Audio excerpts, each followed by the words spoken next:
In at number 10, we have got the Megalosaurus, and this creature is just so full of great abilities, and compared to maybe something like the Rex or the Spino, this creature really doesn't get as much as I think it deserves to in actually how much damage this creature can do, and what this creature like really can do in terms of like it can really pack a punch in any kind of battle scenario. This creature does hefty amounts of damage, which most people probably don't even think of, as they just think, well, this thing sleeps in the day, it must be completely useless. And although there is a slight hindrance to that, I still think it is well worth it, because in the night time these things are so vicious. If you're on operation, then you're gonna have a pretty easy time with this thing, because obviously it counts as nighttime all the time, so you can use it all the time. But still, on every other map, they're really great for boss fights if you want to do that with them, and they can even grapple small creatures in their mouths, and they're pretty good alpha killers as well.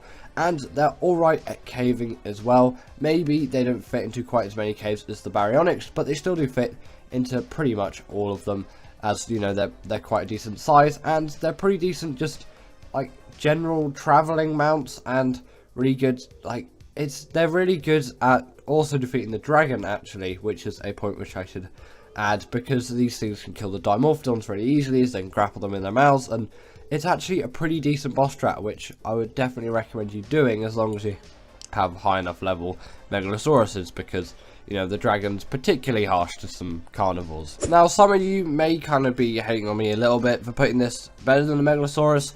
I don't maybe think that this is a better creature than the Megalosaurus. It's just for what it does, it's more useful for the general Ark player. But personally, I would go for Megalosaurus over the Castorides. It's just the Castorides is such an insane gatherer of wood. I have to put it higher because wood is just such an essential resource in Ark, and also you can get using it earlier as well. It's easier to tame because it spawns in a much nicer environment, and it's also a pretty good underwater mount as well, and you can gather quite significant amounts of energy paste from the beaver dams of this thing. But there is the next creature on the list, which I think is a significantly better way of getting all of that cementing paste gathered, of course. And these things also have a smithy as their saddle, which, you know, a portable smithy if you want to repair any of your metal items.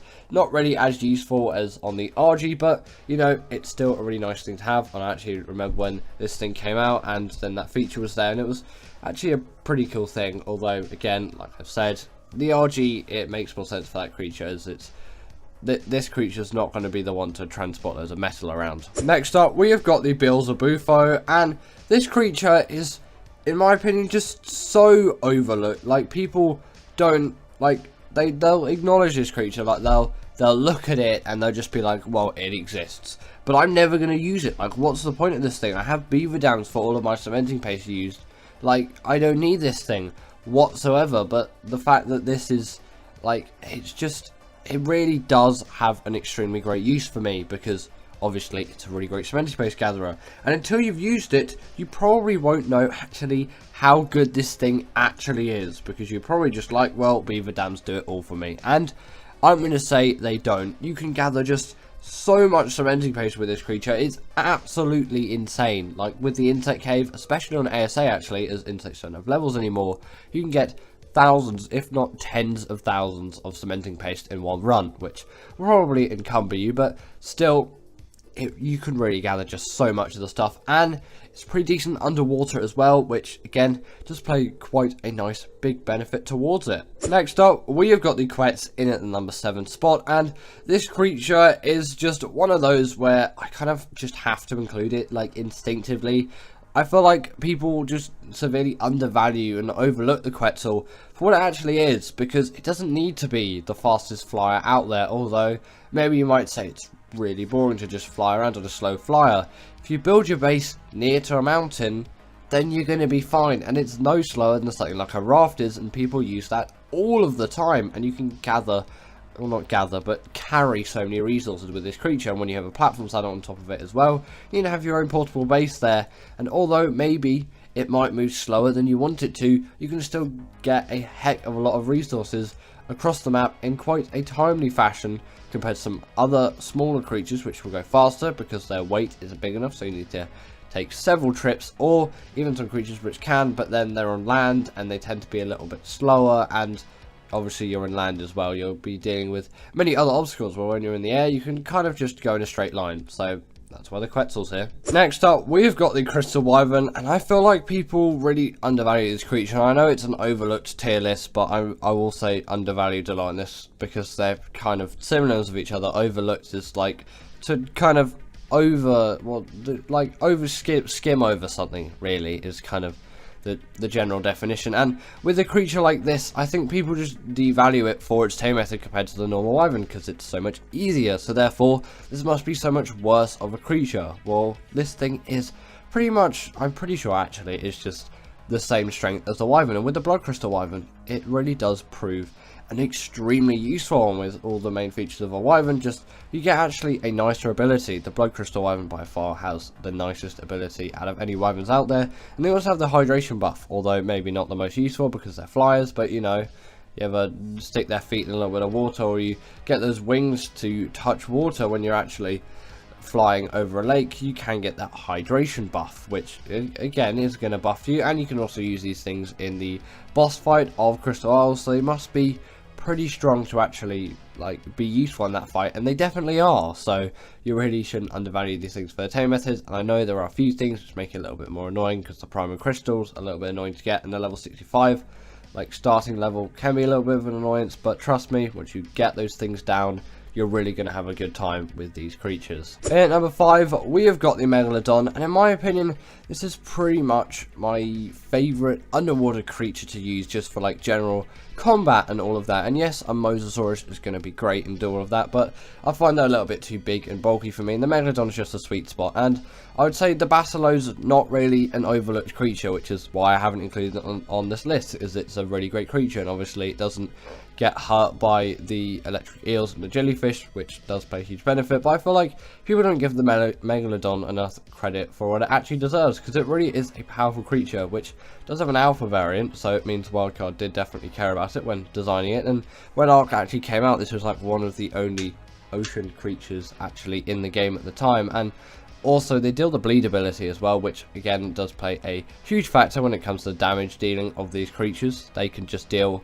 a lot more damage because of that bleed ability, which makes them pretty good combat creatures. And if you're thinking of doing the Moda on Genesis Part 1, as always, just tame yourself an X Megalodon and you're going to have yourself a blast of a time. Obviously you're not going to have one, you're going to have multiple, but I find they kind of do better for that boss fight, the Modas, because they don't get stuck in the whirlpools as much. Next up, we've got the Velonosaur, and this creature is essentially a portable turret. And I know there are a couple of you out there that just really don't like this creature or value it, and you know, you can be that person, but still, for me, I really like this creature. I find its abilities quite cool and inventive for me, and it's quite useful to hit creatures from long range. And you might think it's a bit gimmicky when you first use it, but then I'm at a stage now where I really like it. And with the Velonosaur on Gen 2, you can have an even more powerful version. Obviously you wouldn't use the kind of spikes are this close, but I'm just kind of generally showing you a demonstration. And sadly they don't scale when you level up melee damage, only the melee attacks, but those melee attacks are pretty hefty as well. And again, with the size of this thing, it makes it a pretty decent caving creature as well, which you maybe might not expect, especially on Extinction actually, because those caves are really big and you can just quickly get through them. Obviously you're not going to be doing any of the titans with this creature, because it's nowhere near as powerful as something like a Giga or a Carnosaurus, so it probably doesn't really have too much of a chance against the Titans. But against pretty much everything else in Extinction on other maps, actually, you can even use it for some boss fights on some other maps, although maybe wouldn't recommend it the most. They really do pack a punch, and they're pretty decent for some PvP scenarios as well, although I'm mainly a PvE player. Next up, at number 3, we have got the Baryonyx, and this creature for my uses is the go-to caving creature, and I feel like people don't give this creature enough credit for what it actually can do, and just resort to creatures like the Shadowmane because it's the newer creature that's just like the better one, supposedly. And I do admit the Shadowmane largely is better than the Baryonyx, but still, that thing is significantly harder to tame than the Baryonyx, and a lot less accessible as well. And I still kind of like to go back to my nostalgia-y roots, which you might think is maybe a little bit crude of me, but still, when I think of this creature, I think of caving. And when I think of the Shadowmane, I don't think of caving. And I have done some caving with the Shadowmane. It's just, for me, it's not as enjoyable. I know that's not really a valid excuse. You just want a really good caving creature, but the Baryonyx really can do that. And again, it's really great at underwater caves as well. You might think, well, the Shadowmane is just better at underwater caves then, because, you know, it's a really fast swimmer and good in the water. Well, this thing kind of has a slight edge. It doesn't have the hydration buff. Kind of think it should, to be honest, considering the Spino has it, and it's kind of Spino-like. I know it doesn't have the spine bit, but, you know, it makes sense. But yeah, it can stun creatures up to the size of a Megalodon, like you've seen there, so it's a really nice, useful ability for it to have. Now, I'm really one for the Carno, and that's why I put this creature in at the number 2 spot, because this creature is just so overlooked in my opinion. People always go for the Aloe, and yes, now on ASA the Aloe and the Carno pretty much is easy to tame as each other because of the new baby like taming methods thing, but still the Carno in my opinion is just the more preferable creature to me because it's smaller, still deals a lot of bleed damage. Obviously the bleed damage is the same regardless of what creature, but it deals the bleed damage like the Allosaurus, and although maybe it doesn't have the pack buff and all of that, and it isn't quite as powerful a creature, I still think its smaller size, it really just nets it as the better creature for me, and also the level that it's unlocked. I know they're still quite similar, but I still think this is kind of my goal for first carnivore in Ark, and I feel like people overlook this creature for something maybe better that you might want to use instead, and you can obviously go for those creatures as well. But again, I know it kind of comes back to nostalgia a little bit, but I do feel quite nostalgic for this creature. They're some of the first carnivores that I ever tamed, and I still really like using them, and obviously they did have their TLCs and all of that stuff, so they're a lot better now than they used to be, but still I think people just really overlook them and don't use them as much as I think they should be used, as they are really good creatures to use. They're really easy to control, and they deal that bleed damage again, so they really do pack a punch in 2024. So I don't really get why too many people aren't using them, unless everyone's just for some reason going for the Aloes every single time, which, you know, you could say is quite valid, and it mainly just depends on personal preference for that.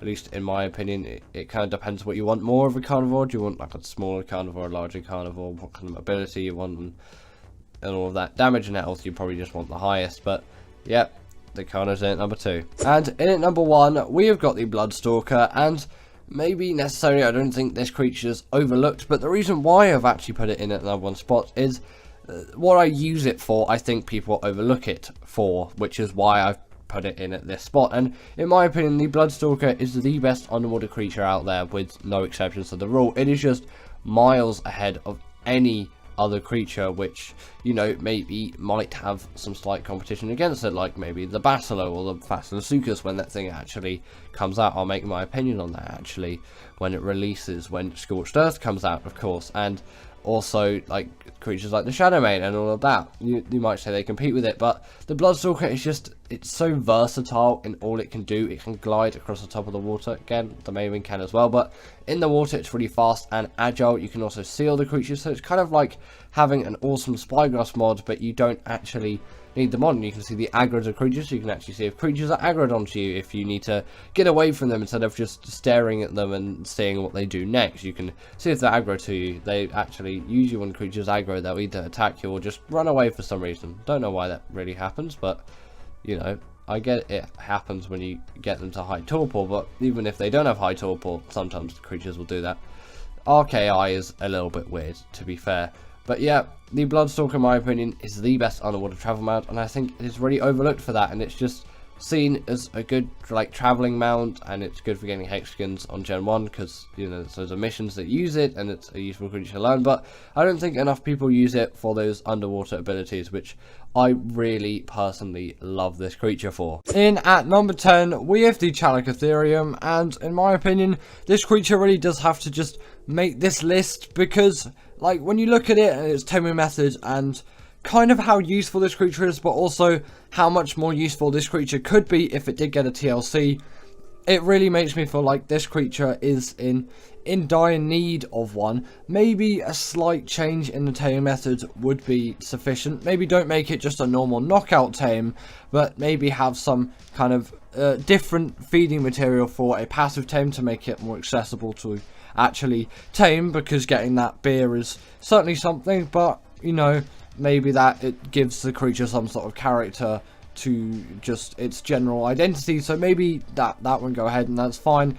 But if it has just some general quality of life improvements, and actually for me it is mainly the tame method when coming back to it. If it had a more accessible tame method, if its rocks maybe did some more damage and were slightly more aimable, that's probably just my part, that could be useful. And maybe if it had some maybe like an extra special ability or something like that, it could really bring this creature together. And I'm actually keen to hear what you think your ideas should be for these creatures and what TLCs they should actually get.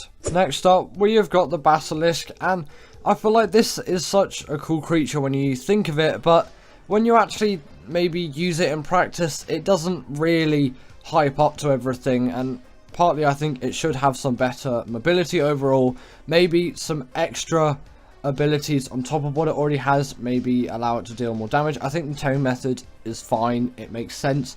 It's a little bit irritating, but considering what kind of creature this is, you would probably expect that. I'm fine with it. If they did want to change it in future with a TLC, that'd be fine, but that's not usually what TLCs are about. It would be adding some extra special abilities and like more maybe utilizing that underground ability even further, and maybe like an ability to send shock waves and knock back creatures under the ground and like leap up under them and just demolish them.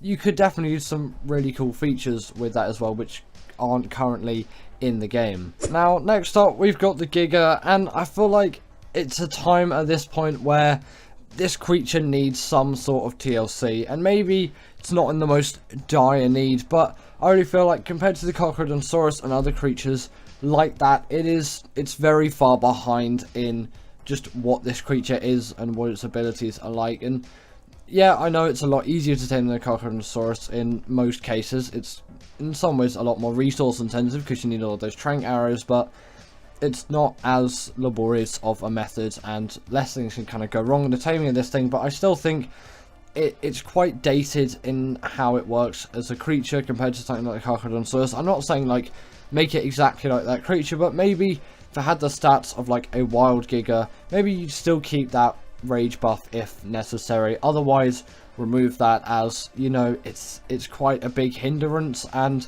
the Crocodonsaurus doesn't have that. And I know I'm relating it a lot to that creature, but Ark is a different game now than what it was in 2016, so this creature, it has a lot of dated things about it, which is why I'm putting it on this list. I'm not saying like maybe it's in the most dire need of TLC, but I really do think wildcard should give the Giga at some point a reconsider over, because it's such an influential Arc tame, and I think it deserves something. In at number 7, we have got the Carb Enemies, and I put this thing here as I think it could be a really useful starter tame. It kind of already is, but it could be even better if it had just a little TLC, and maybe increase its movement a little bit, give it some special abilities, possibly some kind of spinning attack that could stun some enemies underwater, maybe give it some better gathering features, possibly something like that. You could even maybe give it the pack buff in a pack. I know it's not really the most useful thing. Again, very keen to hear your ideas on what TLCs you think these creatures should get, and what actually other creatures which I haven't put on this list, which you think you need TLC should actually have. Personally for me, if it had some kind of special attack on top of it, its saddle is fine. Not like it, yeah, the cementing pace is a little bit of a hindrance. You could make that a little bit cheaper, but it kind of makes sense. It is a good underwater creature. I'd say maybe boost its speed a little bit, add maybe more of an essence of damage, maybe make these things better turret soakers. There are just so many good opportunities with this creature, which I think wildcard kind of misses out on, and I feel like it could be a really high step of a level over where the Parasaur was. And the Stego is such a different creature now to what it was before it had that TLC, and if the Carb Enemies could go under similar treatment, maybe if not as OP as the Stego, it could be a really useful thing for the Carb Enemies to have. And I personally think it's quite underrated and people don't give it enough credit, and if it had that TLC, then maybe it would bring this creature to some new heights. Next up, we've got the Angler, the king of harvesting any kind of silica pearls.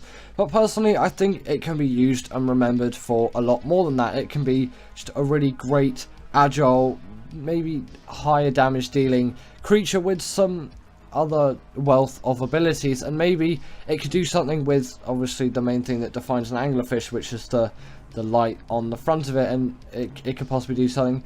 But I'm not actually sure how much it illuminates, but if it would be kind of useful if you could really use it to illuminate your way in the night, that would be quite nice. If it had some kind of basic saddle and armor, that would boost it up another level, and some more special abilities, because all it can really do is attack and just gather some silica pearls. And I feel like you can be really inventive with this creature and its design. Although yes, maybe it's not the most dinosaur-like creature, I still think there's a lot that can be done to this creature to improve it in everything that it stands for, instead of just being a good silica pearl gatherer and just your generic basic ocean tame. At number 5, we got the Packy, and this creature really just has to be here for me on this list. And it's kind of sad looking at this because it's so useless, but with just a few simple changes it could be a much better creature. Firstly, if it could gather berries, that would put this thing at significantly better heights for general use. Also, I think the mobility of this creature is fine. Its special attack could be utilized in a better fashion if you had more mobility when it was actually charging, because it's not particularly OP. If it dealt a little bit more torpor, that could be nice. If its taming method wasn't so long and laborious, that would make this creature a more defined, useful one. And if it had some maybe special harvesting abilities, or some kind of buff it gave other creatures, or something small like that, like a buff and obviously the ability to gather berries and just a tame method that isn't as difficult, then it could really boost this creature in terms of its abilities and where it actually is in the game, because you can just get a parasaur and that creature is going to do so much more good. And it took absolutely ages to kill this raptor. Personally, I do think these things should deal a little bit more damage just to the general creatures, possibly because they are quite heavily armored creatures. It would make sense. Next up, we've got the Archaeopteryx, but I'm also going to put the Galley in a similar spot as well, as I think the Galley is just lacking in the health department and a bit of damage as well, although it doesn't really need that, and some weight definitely that could drastically improve that creature. And again, maybe a special ability of sorts, maybe like an extra dash. But talking about the Archaeopteryx, since the glide suit came out, and the cinema crops after that as well, this creature is pretty much just useless, and it's just an old version of those two things. If you could use this thing like a cinema crops though, and as sort of an alternative to that creature on other maps, as the cinema crops isn't on every map, then it could really boost this creature. It could just be a better use of a creature. You can still use it like a hang glider, but then you wouldn't have to carry it. It could just go on your back normally. And yeah, there's a few things that you can do with this creature which can turn it from something completely useless to something like the cinema crops. At number 3, we've got the Megalosaurus, and the female version, of course, not the male one. That's a good thatch gatherer. Personally, I think, yeah, maybe this is only really used for breeding just Megalosauruses, but you could at least do something with this creature. It can't even attack. It has no attack whatsoever.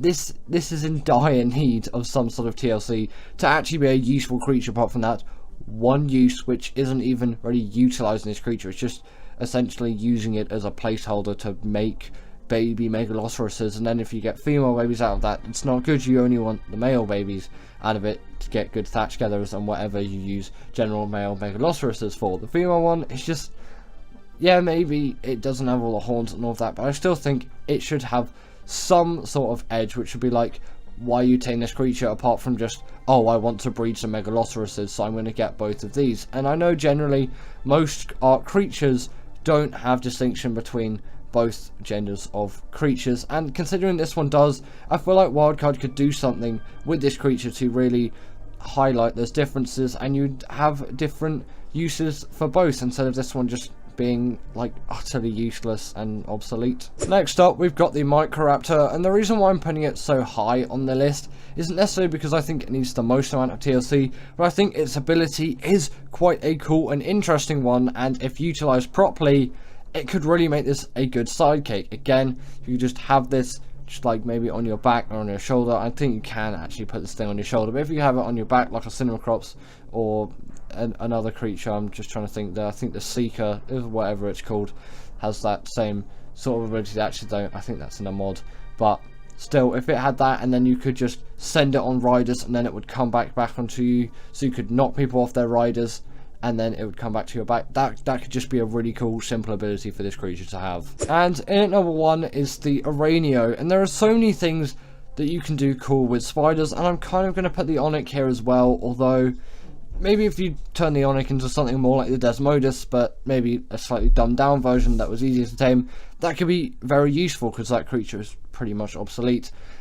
With this creature though, the Aranio, if it had the ability to climb up walls, something simple like that, and it actually dealt some reasonable amount of damage and had some decent health and all things like that, then it wouldn't just be a sort of placeholder obsolete creature which you would only tame if you wanted to tame every creature on Ark, and it's actually just a generally huge pain to tame this creature, so I'd recommend a slight change in that taming method. And if you could do that and make this sort of like the Bloodstalker but have some distinction, it could be a really great creature. So thank you to my wonderful patrons Ekaterina Puchkova, Karina Thorne, Dominic Masajewski and Ethan Tapia, who have all supported me through Patreon or through YouTube memberships. If you want to join this list, then go join Patreon or YouTube members, but thanks to all of these guys.